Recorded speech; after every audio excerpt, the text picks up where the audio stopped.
പശ്ചിമേഷ്യൻ യുദ്ധം 8ാം ദിനവും അയവില്ലാതെ തുടരുമ്പോൾ ഇറാന് സപ്പോർട്ടുമായി ഇറാഖ് രംഗത്ത്. പശ്ചിമേഷ്യയിലുടനീളം അമേരിക്കയ്ക്ക് സൈനിക താവളങ്ങളുണ്ട്. ഗൾഫ് രാജ്യങ്ങളിലും അമേരിക്ക സജീവമാണ്. ഇറാഖിലും സേനാ കേന്ദ്രങ്ങളുണ്ട്. ഇതെല്ലാം ഉപയോഗിച്ച് ഇറാനെ ആക്രമിക്കാൻ അമേരിക്ക തയ്യാറെടുക്കുന്നുവെന്നായിരുന്നു റിപ്പോർട്ട്. ഇറാന്റെ ആണവ കേന്ദ്രങ്ങളെ ആണവായുധം ഉപയോഗിച്ച് അമേരിക്ക ആക്രമിക്കുമെന്ന് പോലും വാർത്തകളെത്തി. ഇതിനിടയിലാണ് തൽക്കാലം തീരുമാനമെടുക്കുന്നില്ല എന്ന അമേരിക്കൻ പ്രസിഡന്റ് ഡൊണാൾഡ് ട്രംപിന്റെ പ്രഖ്യാപനം. 2 ആഴ്ചയ്ക്ക് ശേഷം തീരുമാനം അറിയിക്കുമെന്നാണ് ട്രംപ് പറയുന്നത്. ഇറാഖിലെ അമേരിക്കൻ സൈനിക കേന്ദ്രങ്ങൾ ആക്രമിക്കുമെന്ന ഇറാഖ് ഭീകരരുടെ ഭീഷണിയാണ് ഇതിന് കാരണമെന്നാണ് വിലയിരുത്തൽ. പശ്ചിമേഷ്യയിലെ അമേരിക്കൻ സൈനിക കേന്ദ്രങ്ങളിൽ പോറൽ പോലും ഉണ്ടാക്കാൻ ട്രംപ് ആഗ്രഹിക്കുന്നില്ല. ഈ സാഹചര്യത്തിലാണ് ട്രംപ് തീരുമാനം നീട്ടിയത്. അതിനിടെ ഇസ്രയേലും ഇറാനും പരസ്പരം ബോംബ് വർഷം തുടരുകയാണ്. ഹിസ്ബുള്ളയും ഇസ്രയേലിനെതിരെ യുദ്ധത്തിന് ഇറങ്ങുകയാണ്. ഇത് ഇറാന് കൂടുതൽ കരുത്തുകൂട്ടുമെന്ന വിലയിരുത്തലും സജീവമാണ്. അതിനിടെ ഇറാനെതിരായ ആക്രമണത്തിൽ ഇസ്രയേലിന് ആരുടെയും സഹായം ആവശ്യമില്ലെന്ന് ബെഞ്ചമിൻ നെതന്യാഹുവും അറിയിച്ചു. ഇറാനിലെ അധികാരമാറ്റം ഔദ്യോഗികമായി ഇസ്രയേൽ ലക്ഷ്യമിടുന്നില്ല. പക്ഷേ അന്തിമ ഫലം അതായിരിക്കും. അധികാരമാറ്റത്തെക്കുറിച്ച് ഇറാനിലെ ജനങ്ങൾ തന്നെ തീരുമാനമെടുക്കട്ടെ എന്നും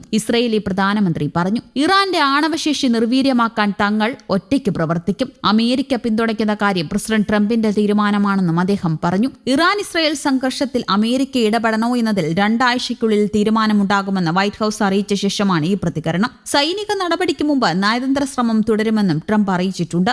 ഇറാൻ നിരുപാധികം കീഴടങ്ങണമെന്ന് കഴിഞ്ഞ ദിവസം ട്രംപ് പറഞ്ഞിരുന്നു. ഇത് ഇറാന്റെ പരമോന്നത നേതാവ് ആയത്തുള്ള അലി ഖമീനി തള്ളുകയും ചെയ്തു. യൂറോപ്യൻ വൻശക്തികളായ ജർമ്മനി, ഫ്രാൻസ്, ബ്രിട്ടൻ എന്നിവർ ഇറാനുമായി ആണവ ചർച്ച നടത്തിയേക്കുമെന്നും റിപ്പോർട്ടുകളുണ്ട്. 3 രാജ്യങ്ങളുടെ വിദേശകാര്യമന്ത്രിമാർ ഇന്ന് ജനീവയിൽ എത്തും.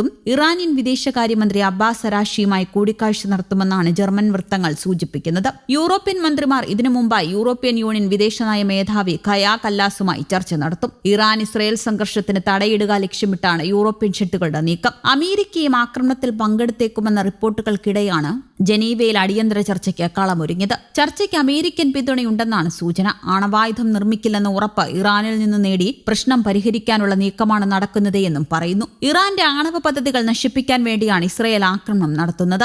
ആണവ പദ്ധതികൾ സമാധാന ആവശ്യത്തിനാണെന്ന ഇറാന്റെ വാദം ഇസ്രയേലും പാശ്ചാത്യ ശക്തികളും അംഗീകരിക്കുന്നില്ല. അതിനിടെ ഖമേനി ആധുനിക കാല ഹിറ്റ്ലറാണെന്നും അദ്ദേഹം ഇനിയും തുടരുന്നത് അനുവദിക്കാനാവില്ലെന്നും ഇസ്രയേൽ പ്രതിരോധ മന്ത്രി ഇസ്രയേൽ കാട്സ് പ്രതികരിച്ചു. ഇറാനിയൻ മിസൈൽ ആക്രമണമുണ്ടായ ബോർഷെബ നഗരത്തിലെ സൊറാക്ക ആശുപത്രി സന്ദർശിച്ച ശേഷം സംസാരിക്കുകയായിരുന്നു അദ്ദേഹം. ഖമേനി ഇനിയും ജീവനോടെ തുടരാൻ പാടില്ല എന്നത് ഇസ്രയേലിന്റെ യുദ്ധലക്ഷ്യങ്ങളിലൊന്നായെന്നും കാട്സ് പറഞ്ഞു. ഭീരുവായ ഖമേനി ബങ്കറിൽ ഒളിച്ചിരുന്ന ഇസ്രയേലി ജനങ്ങൾക്കും ആശുപത്രികൾക്കും നേർക്ക് മിസൈൽ തൊടുക്കുകയാണ്. ഏറ്റവും ഗുരുതരമായ യുദ്ധക്കുറ്റമാണിത്.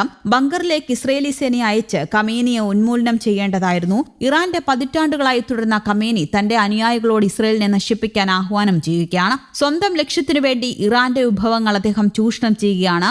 ഇറാനിൽ ശക്തമായ ആക്രമണത്തിന് സേനയ്ക്ക് നിർദ്ദേശം നൽകിയെന്നും ഇസ്രയേലി പ്രതിരോധ മന്ത്രി കൂട്ടിച്ചേർത്തിട്ടുണ്ട്.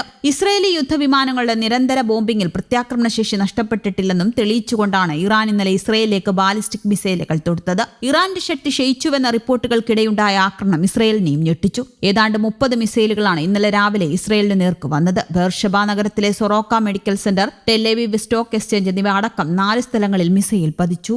News desk, Kerala Kaumudi.